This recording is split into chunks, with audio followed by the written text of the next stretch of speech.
Ladies and gentlemen, welcome to the press conference of Taylor Fritz. First of all, congrats Taylor, back to the last 16 at Australian Open. Facing Steph in the next round, very familiar opponent. What's your thought? Yeah, I'm obviously excited to make it back to the round of 16 here, and I'm excited for the next match. I feel confident. I'm playing well, and I've played Steph a good amount, so I have an idea of what I have to expect and how I wanna play it as well. Questions, please. Hey, Taylor. Well done today. So last year you were hugely frustrated with your performances in those first three slams. Obviously did much better at the U.S. Open. How did you manage that? And and I realize matches can go either way and they're close, but as the person who's going through it, did you give yourself a talking to, or how did you put it in? How did you put it into a box and live with it and turn it around? Really? There's a couple different parts. It's gonna sound pretty not a ton of not taking a ton of accountability, but last year I felt like some of the losses, especially my Wimbledon loss and my loss here, I felt like my opponents played unbelievably well.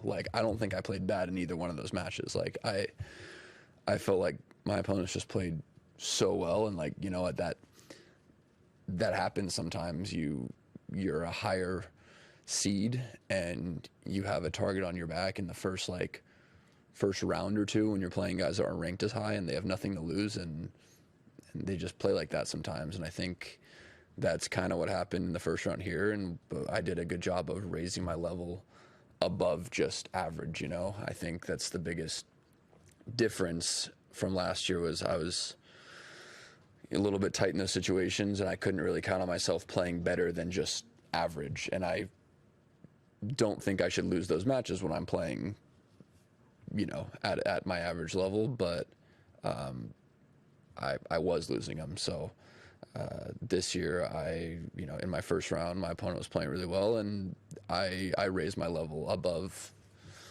my average level, and I played very well. And today as well, my opponent was playing very well in the beginning, and I raised my level a lot, and I played really, really well in the last sets. And at U.S. Open, I played pretty good, but I got lucky. None of my opponents played unbelievable against me, so I was able to get through, just playing solid. So sometimes it goes like that, and sometimes you have to raise your level. Was that a realization you came to yourself, or was that Michael or Paul or your parents? I'm extremely hard on myself. I felt like some of the opponents played really well against me, and I think Paul doesn't like it so much when I'm so hard on myself, and he'd agree with me and say, they played really well, you didn't play bad, but obviously you can play better. And I said, it is what it is. Sometimes you can get through these draws when you're seeded, just kind of playing solid, playing average, and sometimes these guys play really, really well, and you have to raise your level higher than you would expect to have to. But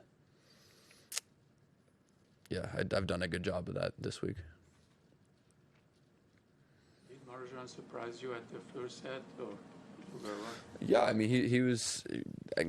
I wouldn't say surprised me, because I watched some videos of his matches this week, and I was pretty impressed. I thought he seemed like a very good player, and in the beginning he was playing really well. He was hitting his forehand really well. He was hitting his backhand really well, returning solid. So yeah, it was close from the beginning. I had several chances to break in the first set, and I didn't convert. He had his chance to break, and he converted, so he got it. But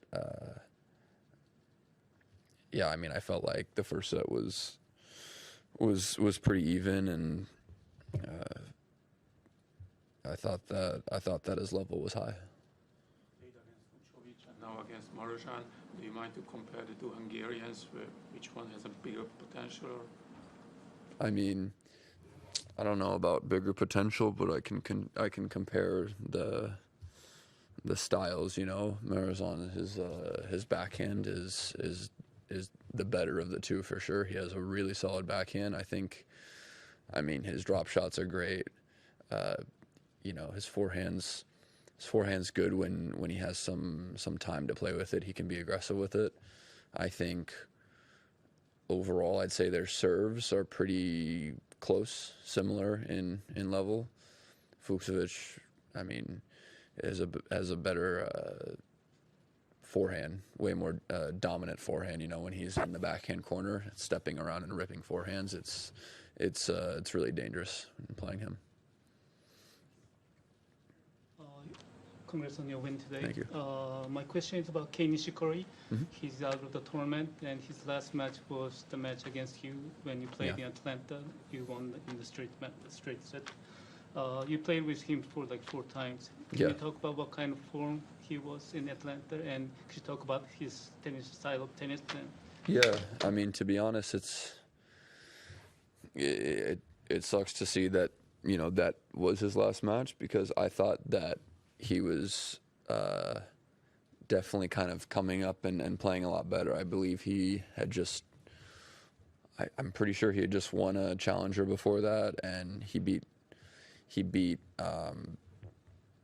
some good people before that. He won, I think, did I play him in the second round or the third? No, third round. Third round. So yeah, he had already won 2 matches. So I thought he was definitely playing pretty solid, and so it's sad to see that kind of the momentum gets stopped there, and he hasn't been able to play since, because I thought he was on his way back. Do you play him again? Yeah, of course. I mean, maybe not looking forward to playing him when he's playing his best, because he, for the first part of my career, he owned me. He beat me every time. So, but yeah, I'd love to see him back. He's a great guy. Last one. Yeah. At the Open also, even when you were winning, you were pretty critical of your serve and you said, like, I'm gonna have to serve better if I want to go deep in this tournament. How is the serve feeling? I haven't looked at like the graphs and seen the spots. And I'm serving much better. I think the courts are like a little bit faster, so it helps a bit. But just since the off season, since I've come back from my oblique tear, and just off season coming back, United Cup this week, I'm serving much better. I've definitely found my rhythm on the serve, and even when it's like, I guess, like not feeling like great, it's still consistently better than I think it was at the Open. So it's definitely been a lot better.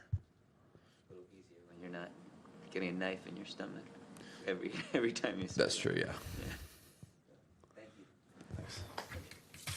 Thank you, everyone. Wide World of Sports is your home of the Australian Open. With highlights of every match of the AO, the on-court interviews, and every day with the morning serve, you'll be ahead of the game. So click that subscribe button so you don't miss a thing this Australian Open.